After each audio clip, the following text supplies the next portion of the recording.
പോവില്ല, അപ്പച്ചൻ സമ്മതിക്കില്ല. ആര് തടഞ്ഞാലും ഞാൻ പോകും. ഞാൻ ഈ വീട്ടിൽ ആരുടെയൊക്കെ ഭാര്യയെ ജീവിക്കണം, അതാ എനിക്ക് അറിയേണ്ടത്.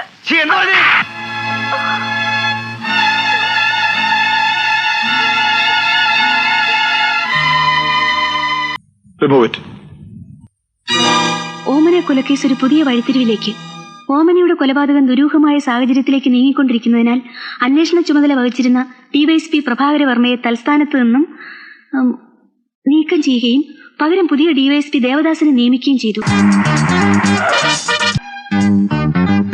ഡിവൈഎസ്പി വർമ്മയല്ല, ഇപ്പൊ ഈ കേസ് അന്വേഷിക്കുന്നത് ഞാനാ. നിങ്ങൾക്ക് ഇനി എന്തെങ്കിലും പറയാനുണ്ടോ?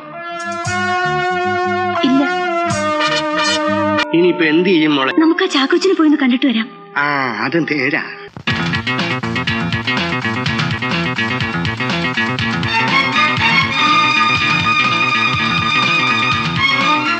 Sedu, please come here.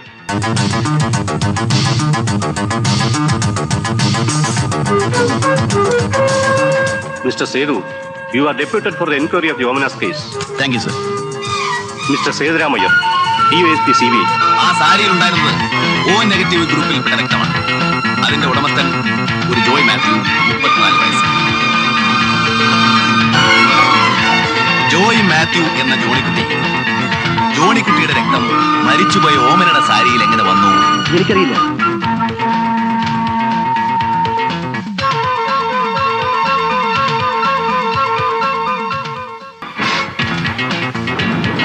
നിനക്കറിയില്ലേ? എനിക്കറിയില്ലെന്ന് പറഞ്ഞില്ലേ?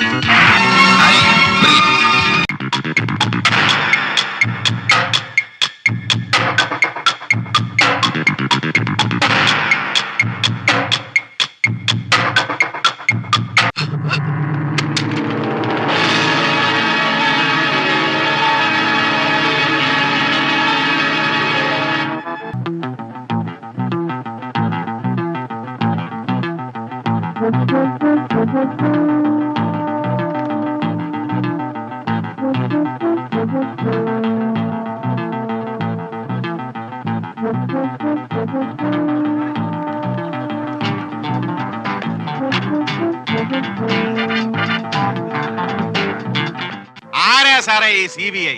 അവർക്കെന്താ ദിവ്യശക്തിയുണ്ടോ? ശൂന്യതയിൽ നിന്നും തെളിവുകൾ ഉണ്ടാക്കി കേസ് തെളിയിക്കാൻ.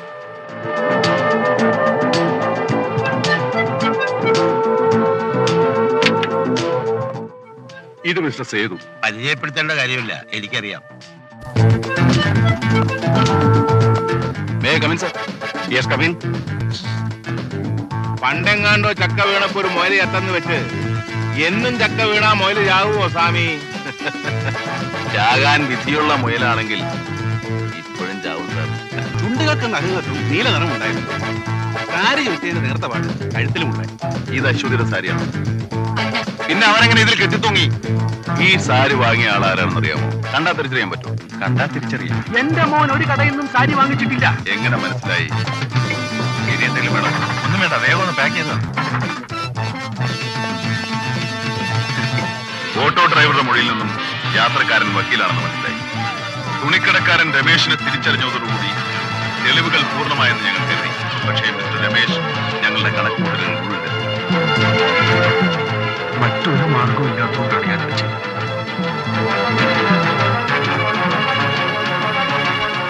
താൻ ഒറ്റയ്ക്കാണ് അശ്വതിയെ കൊന്നുകെട്ട് തൂക്കിയതെന്ന് പറഞ്ഞു. ഞങ്ങൾ എത്ര ശ്രമിച്ചിട്ടും രമേശ് തന്റെ സ്റ്റേറ്റ്മെന്റിൽ തന്നെ ഉറക്കുന്നു. He's very sincere. ഒരല്പം കാരണം നിങ്ങൾ ഉണ്ടായിരുന്നെങ്കിൽ ജീവിച്ചു പോകായിരുന്നില്ലേ ഈ ലോകത്ത്? ഇരണിയിൽ 5, നാദമംഗലത്ത് 2, അങ്ങനെ ആകെ 7 പേര്.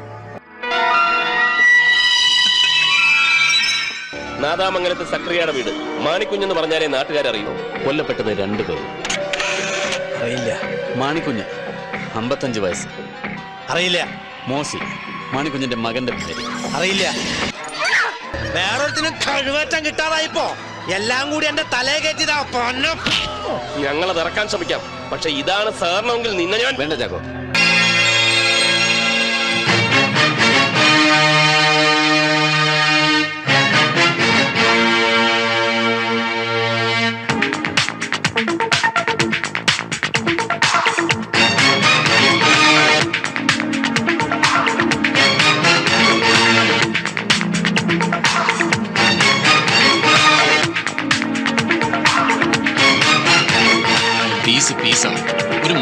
ഗുണ്ടയാവുക എന്നതിനേക്കാൾ ഉപരി is a maniac serial killer. ഡ്രഗ്സിന്റെ ഇൻഫ്ലുവൻസും കൂടി ആവുമ്പോൾ ആളുകൾ പെട്ടെന്ന് മരിക്കുന്ന കണ്ടാൽ അതിന്റെ രസം കയറും. ഇതൊരു കൺഫെഷനാണ്. ആ 7 കൊലകളിൽ ഒരെണ്ണം ഞാൻ ചെയ്തതല്ല സാർ. ആരാണ് ഇതിൽ 7ാമത്തെ ആൾ? മാണിക്കുഞ്ഞ്. ഒരാളുടെ പോസ്റ്റ്മോർട്ടം റിപ്പോർട്ടിൽ മാത്രം ചെറിയ ഒരു സമയ വ്യത്യാസം. മാണിക്കുഞ്ഞിന്റെ റിപ്പോർട്ടിൽ അതൊരു മിസ്റ്റേക്ക് പറ്റിയതാ. സർജൻ എന്റെ എക്സ്പ്ലനേഷൻ തന്നിരുന്നു. ആരായിരുന്നു അന്ന് സർജൻ? എന്റെ ഓർമ്മ ശരിയാണെങ്കിൽ ഡോക്ടർ വിജയലക്ഷ്മി പോലീസല്ല. പക്ഷേ കൊന്നത് മരുമകളാണെങ്കിൽ മാണിക്കുഞ്ഞ് സ്വന്തം രക്തത്തിൽ ഭിത്തിയിൽ എഴുതി ഈശോ ആര്? ആ ബന്ധം വളർന്നു. എല്ലാ അർത്ഥത്തിലും അല്ലേ? ഈ ബന്ധം തുടങ്ങിയത് അവർ വിധവയായ ശേഷമാണോ? അതെ. എന്നിട്ട്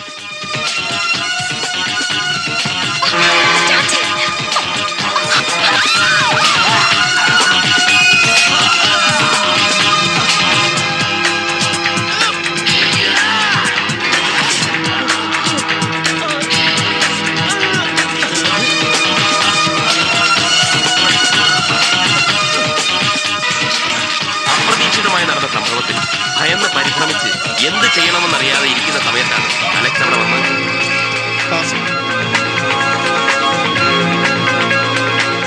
ക്രൂരമായ കൊലപാതകം നടത്തിയതിനു ശേഷം സത്യം പുറത്തു കൊണ്ടുവരാൻ പൗരമുന്നണിക്ക് നേതൃത്വം നൽകുക, CBI കൊണ്ട് അന്വേഷണം നടത്തിപ്പിക്കുവാൻ ഹർജി കൊടുക്കുക, തന്റെ ചങ്കൂറ്റം സമ്മതിച്ചിരിക്കുന്നു.